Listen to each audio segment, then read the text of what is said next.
Don't give up. Look at this as an opportunistic time for the Christian business person and rejoice in the Lord always. And so the whole objective there is to integrate faith with their learning so that they see that business principles are biblical principles, and biblical principles lead to business principles. There's a hidden gem in this opportunity for Christians.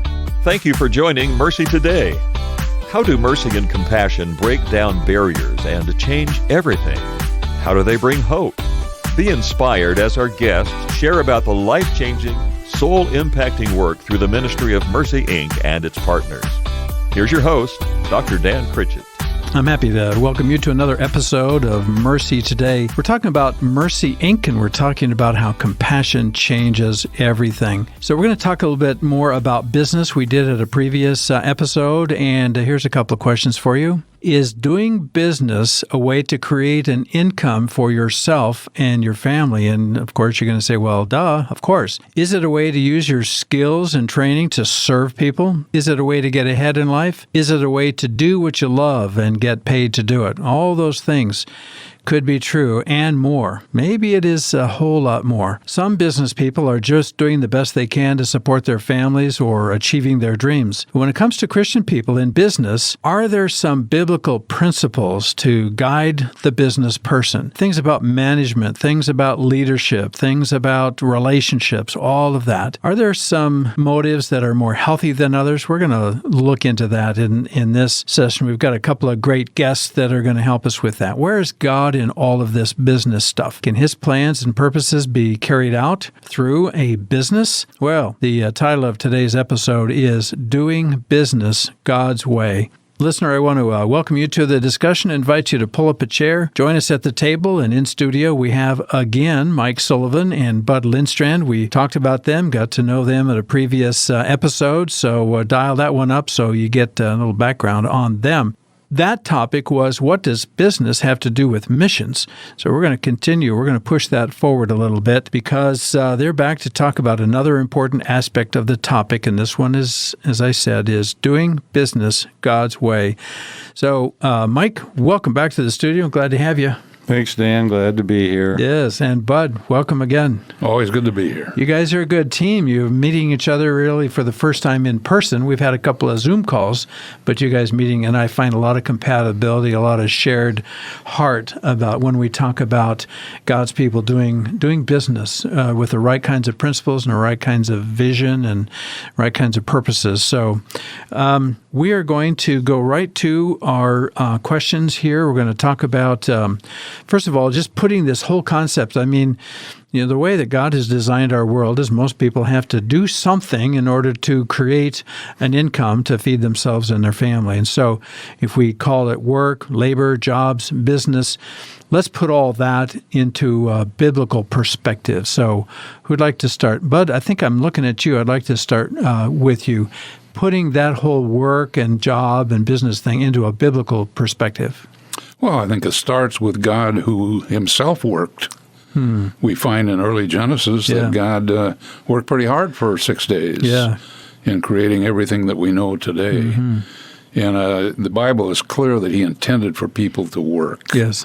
Whether they were leading a group of warriors or whether they were herding sheep. There's so many instances in the Scripture where God has people working. Adam in the garden to work. Yeah.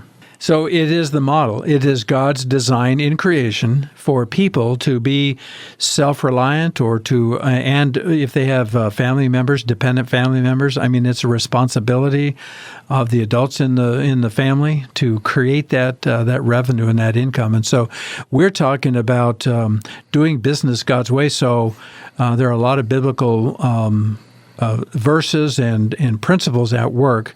And so that's what we want to jump into today, because most of the people listening to this show, whether it's a podcast or live broadcast or whatever else, when they finish with this, maybe they're going to get up and go to work the same day or tomorrow or next week. And how does all this come about in a biblical model?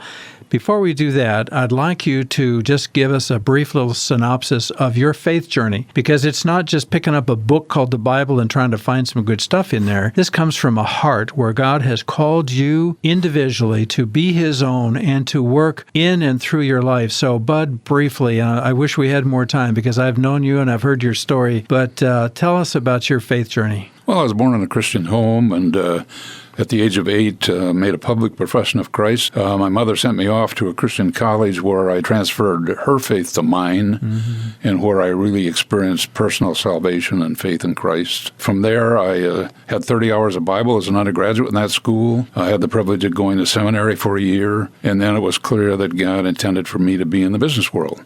So that's where I've been ever since. Yeah. Just give us a little quote or a little thing about the race. I'm totally compelled by Paul's reference to life as like a race, and that we don't just run to finish the race, we run to win. And a race is always won in the final lap, and I'm in the final lap. Yeah. So I'm running to win, man. I'm not sloughing off at all. And you're living it. That's why I look to you as a role model, because I'm 10 or so years behind you, and I want to see you out there front, running that lap, because I'm, the crowds are cheering, people are watching, and you're an influence just by the way that you live. I thank you for that. I appreciate that. Well, and I think you have to think about how you run that race. And my privilege now is to teach business to Christian students in a couple of universities where I teach graduate students about business. So I'm having fun with running that last lap. Yes, good for you. God bless you. Mike, how about your faith journey? Well, I'll tell you, it's a number of years ago, after having spent a long time building business relationships and being involved in lots of business opportunities, not necessarily by my own design, but just following opportunities that developed in front of me, I became very disillusioned. And I got to a point where it was exhausting trying to figure out how I was going to reach that brass ring. So it was always about me, even for my family. But my whole focus, even though I was raised in a home that attended church regularly, I never really knew Christ, and I didn't understand what that relationship might even be about until one day when all of this came to a head for me. And I realized that what I was doing wasn't working, that something was missing significantly in my life right then. And I ended up having to sue a customer to get paid. And I was driving down to Northern California, and in that car, the Lord gave me Isaiah 1:18. And I'll let you go to your Bibles and find that verse and read it. But on this 20-hour journey that weekend to go to court, I ended up finding Christ in that car. Wow. And it really brought me into purpose in what I was doing. So from that day, a number of years ago, to today, my focus has been serving the Lord in what I do with these hands. So once I let go of the reins, and it's no longer about me and for me, and it's about Him and following His biblical model and using business to solve societal problems, feed the poor, you name it, BAM development.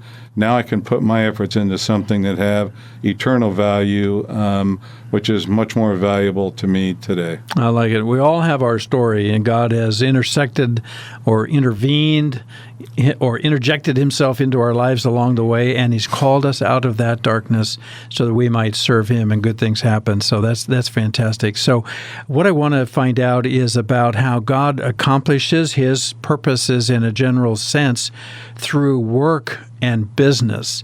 We can have a little bit about that, and then we're going to take a break. So, Bud, how would you open that up? Well, what God's been teaching me is that, and I talked about work and God having both invented work and commissioned it to all of us. Yeah. But starting several years ago with some work by the Blackaby brothers, or Blackaby father-son, and then Tim Keller picking that up more recently, I've come to a real understanding that work is what God has for us, and that He equips us for certain kinds of work.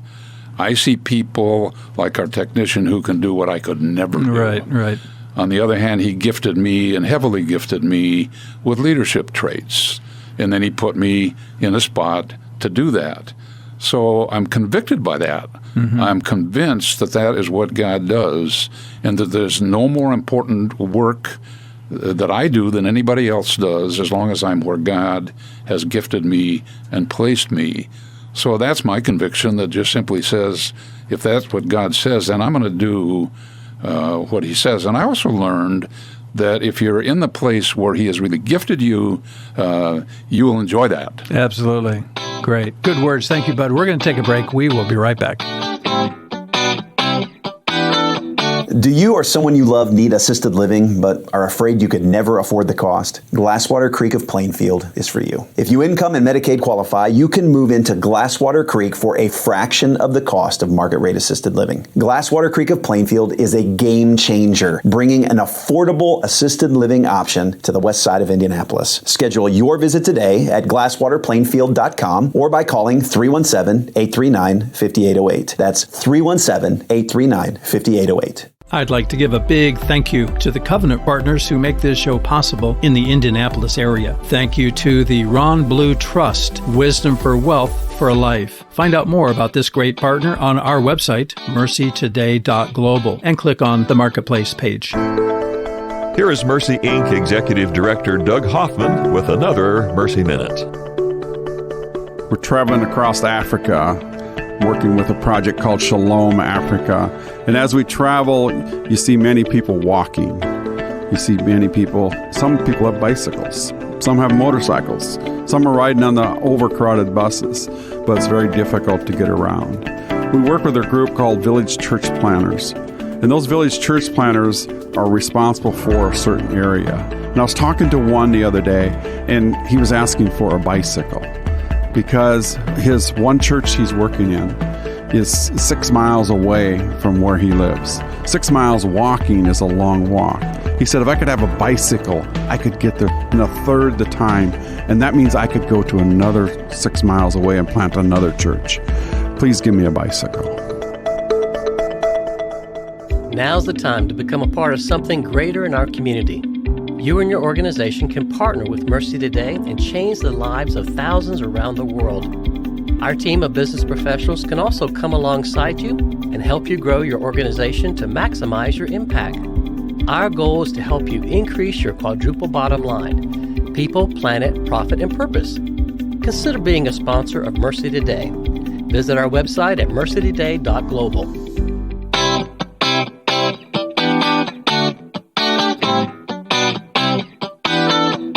Businesses can partner with this program and fund missions.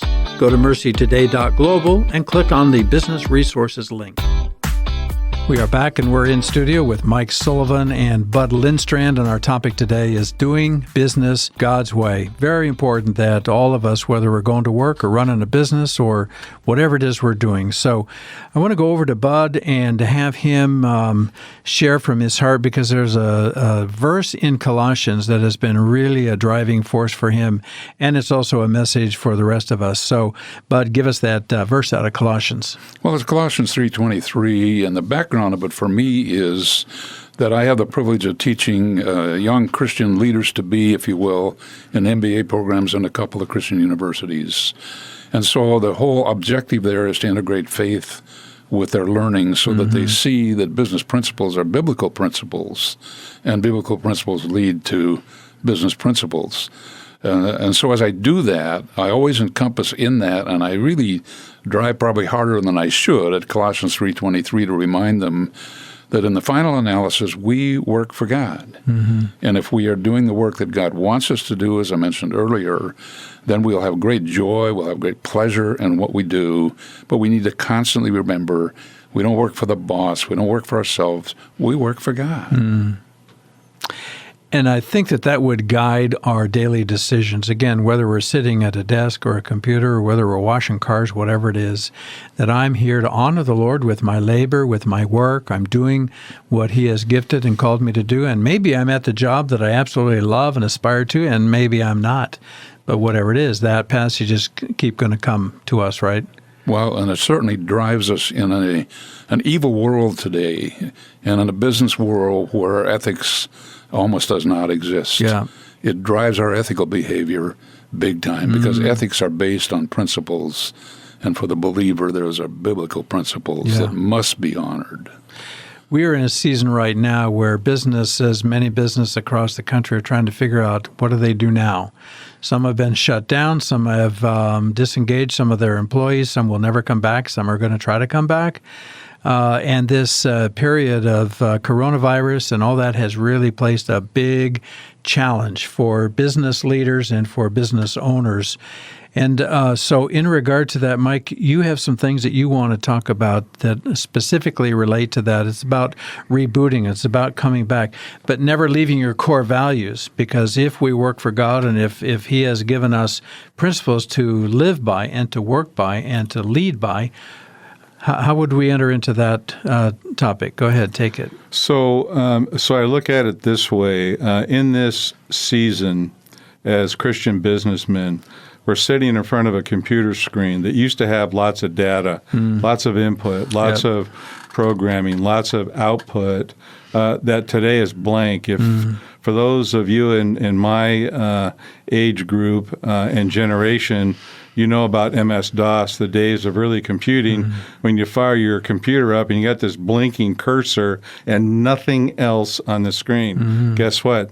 That's where we are in many cases. Good illustration. So we're trying to figure out what to do now, and what a great opportunity. I'm going to suggest to you that there's a hidden gem in this opportunity for Christians, not for non-believers, but for Christians. And that is that how often do you have the time, first of all, to sit back and say, okay, whom do I serve? And to reevaluate your mission and your vision and your purpose for doing what it is that you're doing. I know by experience that many Christian businesses were started for a number of really good reasons, but how many were really started based on God's direction and will for you at that time? It's really hard to tell at this point. Yeah. Well, guess what? We got that blank screen. What safer place is there if you're a true believer? I'm taking the Proverbs 3, 5 through 6. Trust in the Lord with all your heart. Lean not on your own understanding. Acknowledge Him in everything. And what's He promised to do? Guide our path.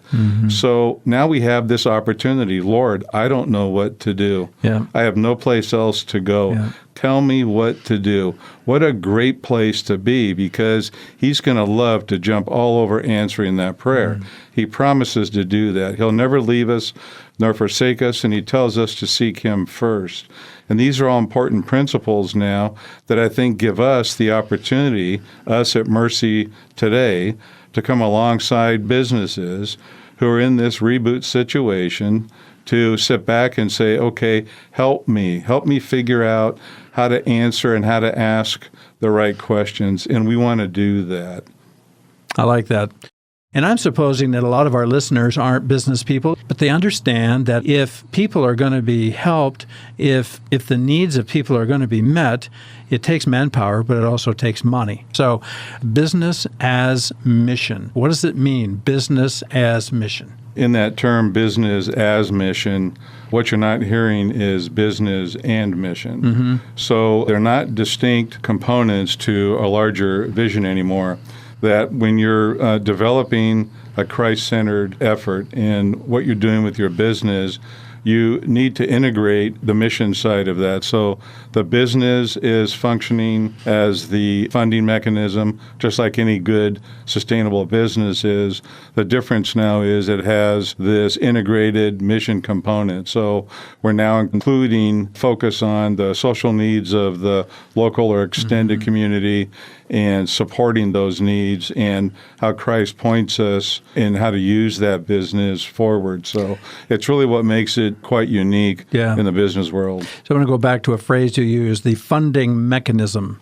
explain that a little bit. And Bud, we want you to jump in here too. So how would you say that business is a funding mechanism for something other besides money that I can take home and put in my pocket and feed my family? I think you made an interesting comment earlier that it's about money that drives the ability to do what we want to do. And business is about generating money. Yeah, there you go. It's where the money comes from. I also would just quickly add to what Mike said, that this business as mission has been a very confusing term over the years. Okay. And that's why I like his business and mission, because I believe you can be in business and you can be in mission. And you can have both feet in there right up to your eyebrows. The picture that I'm having happen in my head right now is a guy gets up, gets dressed, goes to work, and he unlocks the door and he says, I'm here to generate funding for some important things that are going on, either elsewhere in my community or around the world. And so that's kind of the component. That's the drive, right?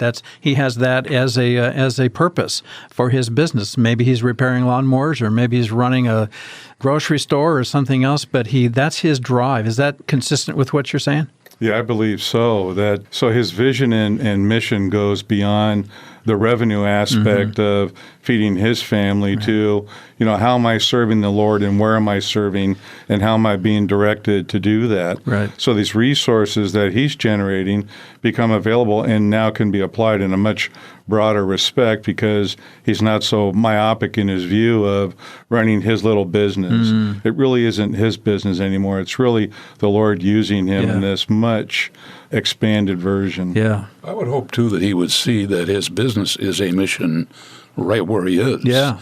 Because if he doesn't see that, then it's going to be difficult for him to have a real vision of what we're talking about. Say more about that. What do you mean? Well, if he doesn't see that he has been put where he is by God for more purpose than just make money, then I don't think he's going to catch the vision of what Mike is talking about.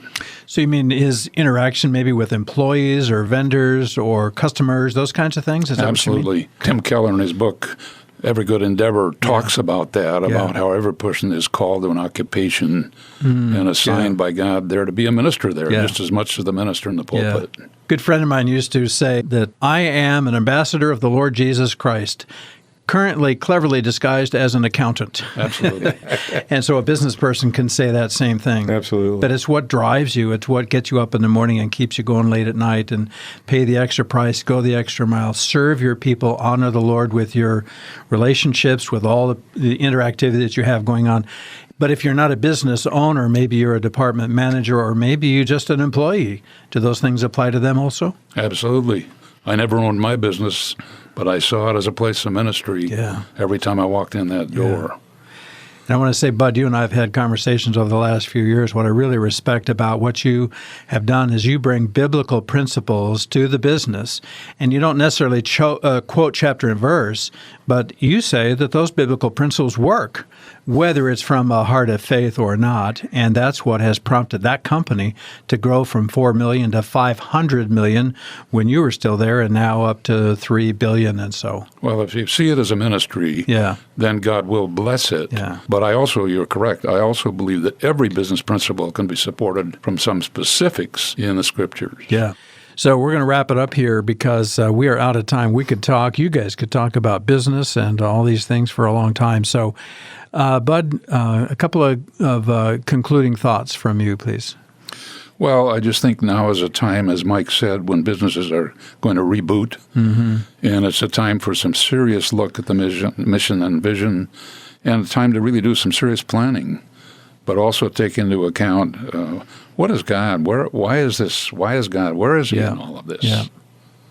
I heard somebody say that God's speaking to the entire world population of 7+ billion, leaning down toward our globe and saying, well, now that I have your attention, so what's our response going to be? And part of it can be from business and relationships and leadership and those kind of things. Final word, Mike? No, just don't give up. Look at this as an opportunistic time for the Christian business person and rejoice in the Lord always. And again, I say rejoice. I like it. So that is going to be it for this time. We got a little bit of a wrap up after our break, but you want to go to MercyToday.global. We got content. We got other shows. We're still kind of building this thing, so it's a little early, but you can go and look around. We want you to be in touch with us. If you have a business or an organization, you want to learn how to partner with us so you can support the worldwide work of Mercy, Inc., and you can learn how to grow your business by reaching your community. We're going to be having a fantastic course, actually uniquely designed by Bud, who's right here in the studio with his vast business background, and he's going to do, what is it, corporate strategic planning. Strategic planning, yeah. We're gonna get there. So we've been talking to Mike Sullivan and Bud Lindstrand, doing business God's way. And I just want to say to folks, if you're going to get up and go to work tomorrow, or if you're at work right now or on your way home from work, just keep these principles in mind. Because we work for the Lord. Look up that passage in Colossians, and we are here by His design. We are called to serve Him, and what a great way to live. That's the best life, is to live by those principles. So we're going to do one little wrap, so don't leave. We have a little break, and we will be right back to finish. Don't go away. How do you multiply your time, talent, and treasures? By investing in Mercy Today. Whether it's going on a mission outreach halfway around the world or sharing your insights and experiences with others in our local community, our team of business professionals can help you multiply what God has given you. We can help you grow your organization so that you and your fellow work associates can utilize your talents for even greater causes as you multiply your resources to do even more. Join us and become a sponsor of Mercy Today. Visit our website at MercyToday.global. Have you been looking for new ways to grow your organization and have a lasting, eternal impact? Mercy Today has an amazing team of business professionals that have managed small businesses to large corporations, and we want to share that know-how and experience with you. We're also committed our lives to sharing the gospel with compassion and serving the practical needs of communities around the world. Partner with us and become a sponsor of Mercy Today. Visit our website at MercyToday.global.